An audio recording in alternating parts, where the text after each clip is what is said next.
Halo sahabat Dharma Wanita, selamat datang di podcast Bincang Bersama Wanita. Di bulan suci Ramadan ini, tentunya banyak sahabat Dharma Wanita yang sangat excited untuk menjalankan ibadah puasa. Namun, dalam menjalankan ibadah puasa, pasti banyak juga sahabat Dharma Wanita yang punya kendala-kendala pribadi, seperti menjalani ibadah puasa tanpa mager, dan juga banyak juga isu-isu kesehatan lainnya yang mungkin menjadi kendala bagi sahabat Dharma Wanita sekalian. Nah, untuk menjawab kekhawatiran-kekhawatiran dan juga pertanyaan-pertanyaan sahabat Dharma Wanita, kita di sini udah kedatangan tamu yang spesial banget, yaitu Ibu Dokter Astriana. Ibu Dokter Astriana ini kesehariannya sering sekali praktek di klinik BSKDN Kemendagri. Nah, apa kabarnya Ibu hari ini? Alhamdulillah baik. Nah, kita lanjut aja berarti langsung ke topik yang seru banget hari ini, yaitu seputar puasa dan juga kesehatan ya dok. Kalau misalnya kita lagi berpuasa nih kan, seringnya tuh orang-orang pada lemes, terus pada langsung ngantuk-ngantuk dalam menjalani kesehariannya ya dok. Sebenarnya tuh kalau itu berhubungan dengan menu dia makan untuk sahur dan juga pas buka puasanya atau enggak sih dok?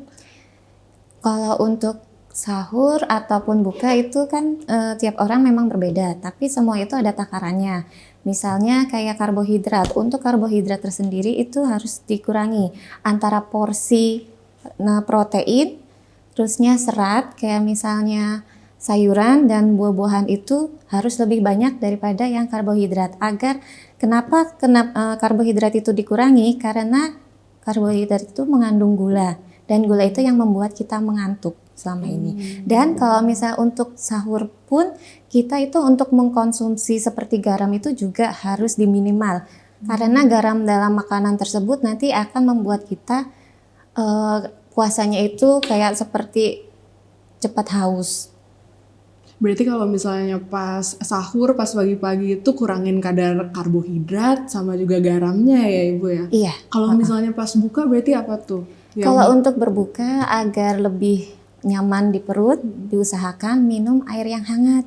Kan selama ini orang pada kalau misalnya puasa itu minumannya pada dingin, manis-manis, padahal itu tidak boleh. Manis boleh, tapi yang tidak terlalu manis. Kayak misalnya kayak kurma itu boleh dianjurkan, tapi kalau yang terlalu manis itu jangan. Nah itu denger ya sahabat-sahabat Dharma Wanita, jadi jangan langsung yang dingin-dingin dan juga manis-manis. Buka dulu pakai minuman yang hangat-hangat ya tadi Ibu. Terus teh manis kalau hangat. bisa juga sumber manis yang alami ya dari buah-buahan ya Ibu. Selanjutnya nih ada pertanyaan Bu dari teman-teman kita yang mungkin punya penyakit GERD, punya penyakit asam lambung. Mereka kan kalau misalnya telat makan dikit langsung sakit tuh perutnya Bu. Nah gimana sih cara mereka tuh mensiasati penyakit mereka gitu supaya mereka juga pas berpuasa masih nyaman?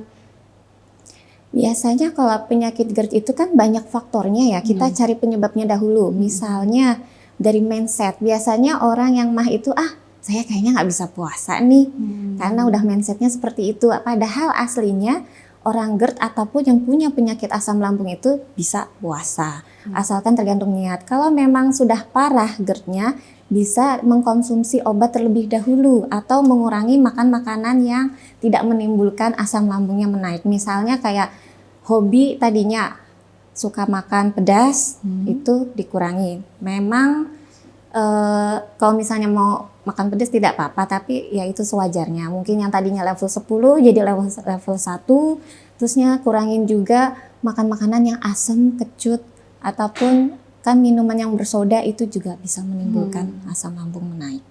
Berarti awalnya kita harus klasifikasi dulu ya, kenapa ini ada penyebabnya apa dulu. Kalau ada juga kan yang karena stres ya Bu. Iya bisa itu. Kalau misalnya yang karena stres itu gimana Bu? Biasanya kan dia sehari-hari misalnya masih kerja, terus tiba-tiba dia stres, GERD-nya kambuh. Nah itu biasanya kan kita selain mengelola stres, nanti biasanya mensiasati gimana caranya. Mungkin sebelumnya pas sahur minum obat terlebih dahulu. Semisal kalau misalnya tiba-tiba hari itu kambuh, tidak bisa mengendalikan, terpaksa itu harus ke psikiater, karena kan itu udah kejiwaannya dia dulu kan, diobatin dulu. Nanti kalau misalnya udah biasanya kalau orang GERD itu kan karena ada pemicunya kayak panik, cemas yang berlebihan, biasanya seperti itu contohnya. Oke, kalau tadi kan udah ngomongin soal yang punya penyakit GERD ya Bu.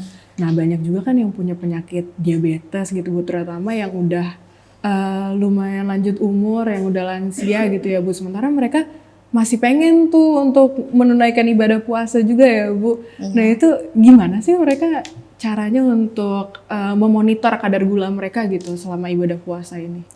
Kalau untuk memonitor gula darah, saya sarankan biasanya untuk pasien saya pribadi, kalau misalnya ada pasien datang ke saya tapi dia mengalami ada penyakit diabetes, kita lihat dulu pertama berapa sih dia itu gula darahnya itu dalam waktu kondisi puasa maupun yang tidak puasa. Semisal masuk ke dalam kriteria yang boleh puasa, nanti disarankan boleh. Tapi kalau misalnya yang tidak masuk dalam kriteria, itu biasanya tidak boleh puasa. Apa aja itu kriterianya? Yang pertama misalnya dia itu gula darahnya lebih dari 350, itu dalam kondisi puasa. Berbeda dengan kondisi yang tidak berpuasa. Kalau misalnya lebih dari 350 tapi dia itu terkontrol dan bisa yakin niatnya itu bisa puasa, itu disarankan boleh. Tapi kalau misalnya gula darahnya itu udah melebihi dari 500 dan dia itu mengkonsumsinya selain obat minum, ada juga suntikan, itu jelas sudah tidak boleh puasa. Berarti kalau misalnya dilihat dari kadar gulanya dulu ya Dok? Iya, dan disarankan juga orang yang memiliki diabetes itu harus memiliki kayak istilahnya alat kesehatan pengecek gula darah. Iya, yang biasanya ditempel. Yang di tangan. Iya. Gitu. Berarti supaya terus termonitor ya Bu kadar gulanya selama sepanjang hari itu gimana ya Bu? Iya. Terus nih Bu, kan biasanya banyak nih orang-orang yang kayak kalau lagi puasa malah jadi alasan tuh supaya nggak beraktivitas. Mager ya? Iya, malah jadi mager-mageran Bu. Sebelumnya dia yang kayak bisa lah lari sehari gitu ya. Cuman karena puasa mereka mikir males nggak bisa minum, nggak bisa makan, lemes badannya. Apa sih Bu tipsnya buat orang-orang tuh tetap bisa beraktivitas? Karena kita kan ada anjurannya sendiri ya untuk setiap hari masih beraktivitas. Kalau dalam dunia medis itu karena kita banyak mengkonsumsi gula, jadinya itu seakan-akan kita selain jadi mager, badan tuh rasanya terasa berat, gampang lelah, dan ditambah kalau mengkonsumsi banyakan yang tadi saya bilang itu garam, jadinya tuh kayak nanti kalau misalnya olahraga ini pasti nanti jadi haus, jadinya males daripada itu mendingan tidur, karena tidur menurut ada yang bilang gitu kan, katanya tidur itu juga ibadah. Padahal itu salah. Tidur itu bagian dari mager ya. Berarti kalau misalnya kita lagi berpuasa, anjurannya tuh untuk aktivitas fisik itu bagusnya apa Bu untuk olahraganya? Ini kalau bagusnya seperti apa itu tergantung pertama dari usia. Kalau misalnya masih usia remaja ataupun misalnya dewasa yang masih beraktivitas, itu disarankan pertama pola makannya harus yang bergizi. Kurangin yang karbohidrat atau makanan yang bertepung. Terusnya yang kedua olahraga yang rutin. Nah, olahraga rutinnya itu seberapa itu tergantung dari kebiasaannya juga bisa. Karena kan ada orang yang mungkin awalnya nggak pernah olahraga, pengen olahraga nggak bisa kan langsung tiba-tiba olahraga berat, nanti yang ada malah kram ototnya ataupun cedera. Terusnya juga selain itu tergantung juga dari pekerjaannya. Kalau misalnya dia itu pekerja lapangan ataupun kantoran, untuk mengkonsumsi air putihnya itu juga berbeda. Untuk kalau di lapangan itu biasanya air minumannya itu lebih besar daripada yang di kantor, terutama yang di ruangan. Itu berarti pas dia nanti buka gitu ya Bu? Iya itu. Buat nyetor ulang kadar ininya ya, airnya ya di dalam tubuh. Cairan di dalam tubuh.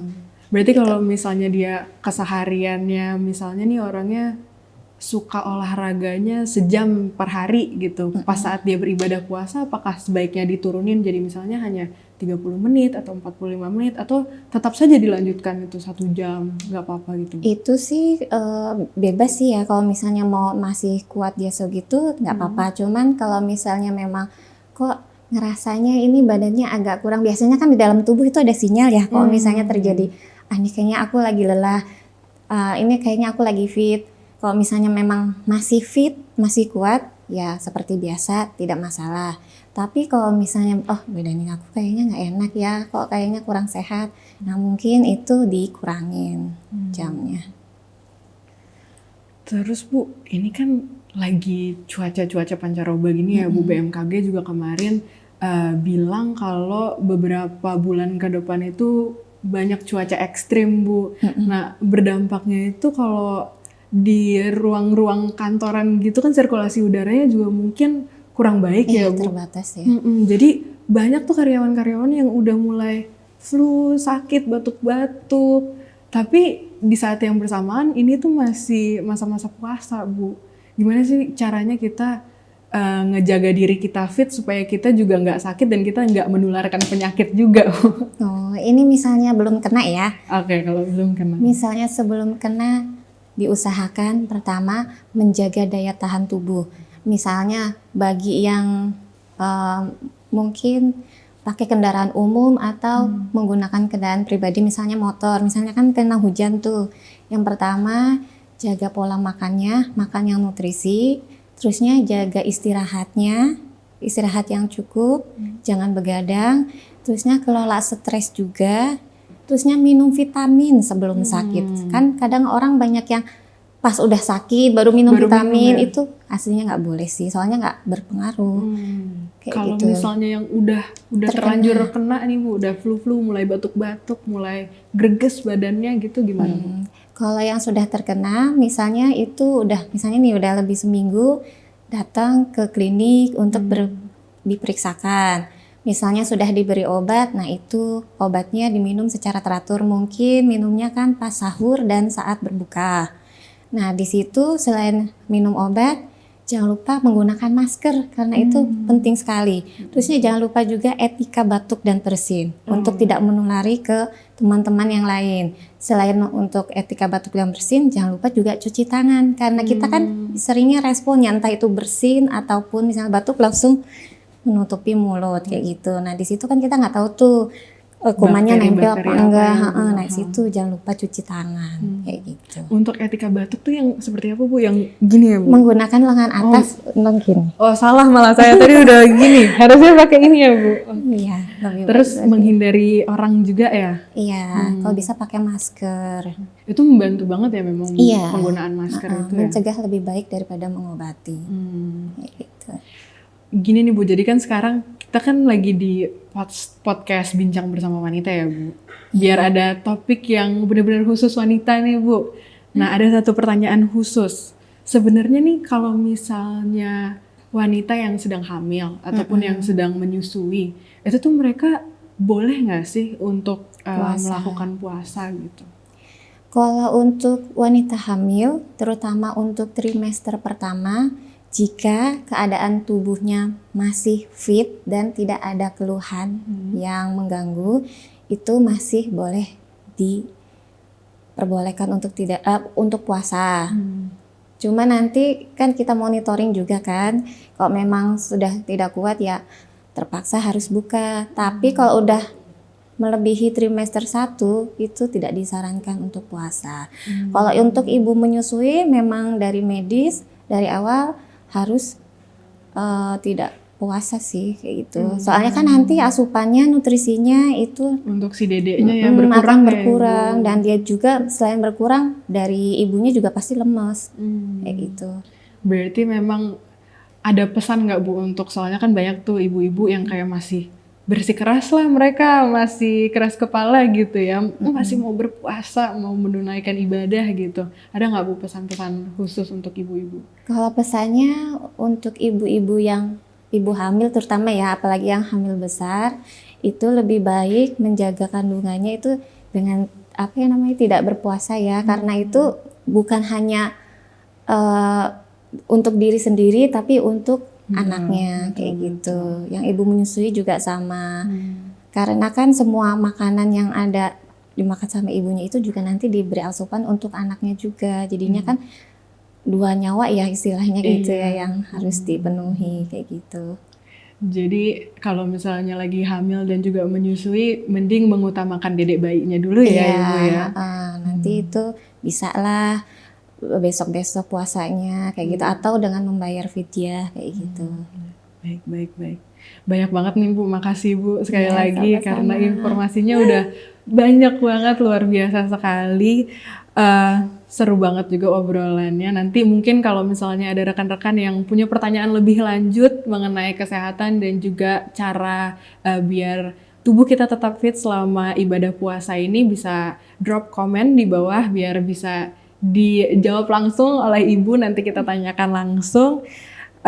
Terima kasih juga udah mendengarkan. Jangan lupa untuk klik subscribe dan juga like, dan juga jangan lupa komen di bawah. Sampai jumpa di episode selanjutnya.